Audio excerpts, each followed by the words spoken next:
the name of your business? The name of my business, I spent a long time thinking about this, and I came up with the name of Pallenco, Pallenco. How did you come up with that name? I decided that it was an abbreviation of Pallets Company, and also it had the E in the middle, which is my wife's first name, and she used to help in the business very occasionally. Okay, what is your business? My business used to be buying and selling wooden pallets that we used to put products on that a forklift could pick up and load onto a lorry. Could you describe a pallet? A pallet is 40 inches deep, 48 inches wide, and about 6 inches in height. It has slats on it so that the product doesn't touch the ground. Has holes underneath the top so that the forks from a forklift truck can go in and pick it up, transport it out of a warehouse and put it onto a lorry. How did you think of your business? I thought of it because the people I work for in hide and skin markets used a lot of pallets. And if I could find the pallets myself and sell them to the business, as well as being paid to work in the hide and skin market, I could also have a nice little sideline in pallet trading. So I set about finding sources. And one day when I changed firms, the new boss asked me to source pallets. I said, do you want me to get them to bill you or to bill me and I'll sell them to you? And he said, no, as long as you can find them, you can bill me. So I then bought a pallet for, say, £2 and then sold them to my new boss for £3. So as we were using about 200 to 250 pallets a week, I was making that sort of money on top of my salary. Then his under-manager informed me that previously they'd been paying £4 for pallets. So I went back to my supplier and I told him that the pallets were too expensive and managed to negotiate a 50p drop in the price of his pallets. But I put the pallets up to my employer by 50p, making another £1 per pallet. So I was now set on a course to make a lot of money on the side just from supplying pallets, which had nothing to do with the actual job I was there to do, which was grade skins. Yeah.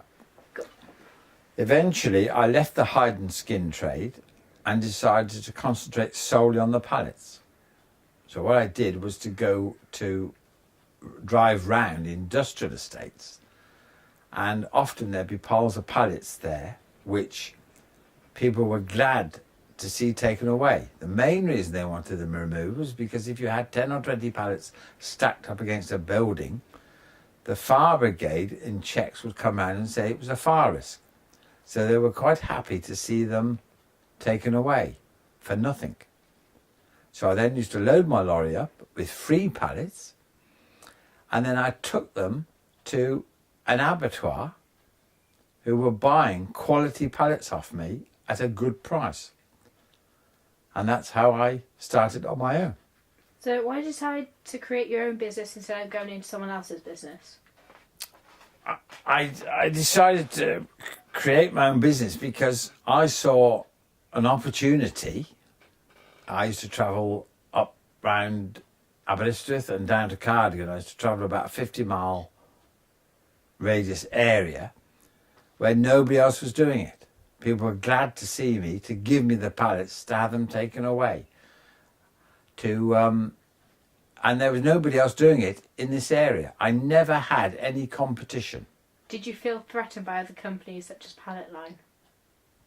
I was never threatened by other companies because none existed in my area. The nearest company trading in pallets was down Swansea way. And ironically, I actually used to collect pallets and sell them to them, because that meant they wouldn't necessarily, because I would go to a lot of very small places and collect them, which they had arctics and things which weren't suitable for going into small places and collecting them. I would collect a lot of pallets, and then they would send a big lorry up, and I would fork them onto those lorries, and away they would go. What perks did the business give you? I think the main perk from the job was the fact that I could go out when I wanted to. So if I didn't fancy going on a Monday because the weather was inclement or I didn't feel very well, I could probably do it on a Tuesday. I had to make sure that the people I supplied with pallets regularly had pallets. But what I did was, because they had a very big yard, I kept 200 to 300 pallets in stock on their premises, which they'd already paid for. So instead of me having to have bigger premises, I used their premises. Certainly a perk of the job was that a lot of pallets I collected weren't suitable for resale or to be repaired.